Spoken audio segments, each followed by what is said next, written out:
New or used, find your next vehicle at Green Chevrolet. And here's the best price. Yeah, really.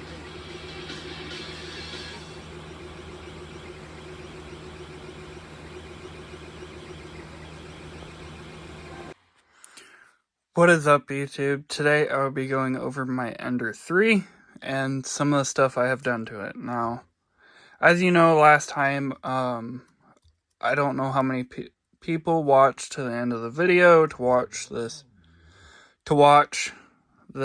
about my printers. Now, this is my Ender 3 here. It is a basically stock Ender 3, was a stock Ender 3. I did put the micro Swiss NG hot end. It is their next gen hot end. I did also put the Kevin's AKC and belted Z mod. Here, let me see if I might be able to see some of it there. Now, I printed this to put, it's a fan cover thing. I wanted to try some stuff. I also printed this big Harley Designs Optima battery. This was printed at 250% scale. Now these actually don't look too bad.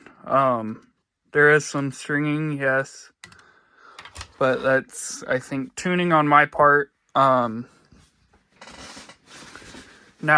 I am using red 3D filament PETG for this stuff. I'm just trying to burn this red up. I'm not too big of a fan of red, but I figured I might as well burn it up. Now, this battery is 250% scale. This is 100% scale.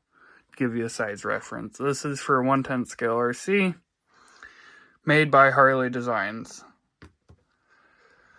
Sorry, I'm not too much of a printer reviewer, so I'm not sure quite how to do this, but let me know in the comments below on your feedback. Now, I do actually like how this printer performs. I do want to build another printer like this. This is, I want to get a SKR Mini board, V3, few other things I want to get to, but other than that, this is a bone stock Ender 3, still running the roller wheels. I do plan on switching my bed and the Z-axis to linear rails, and possibly my X-axis to linear rail, and use this on something else. But we'll see. Give me 1 second and I'll show you my other printer. Here is my other printer. It is a voxelab Aquila X2. It is a Ender 3 V2 clone. It's running a 32-bit or 32-bit mainboard, I believe. I have not taken this apart or even upgraded it at all. I plan on getting a couple things for it. I did get an aluminum bed for this. Other than that, this is the bone stock Aquila X2. Now, I went with this rather than a Ender 3 V2 just because of the price point. This was, when I bought it, $179. Now, I was looking at the reviews on it from Modbot, his YouTube channel. I was looking at his review, and he said this performs identically to a Ender 3 V2, so I figured I would try it out. And it does perform very, very well. I can just put prints on it, level it real quick, and send it on its way.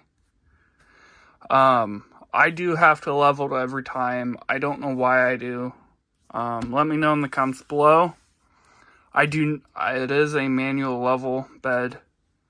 Other than that, I do not have auto leveling on either of these. I do want to get it on my other printer. Let me know in the comments below. Thank you guys so much for watching. I hope you guys like and subscribe. See you next time.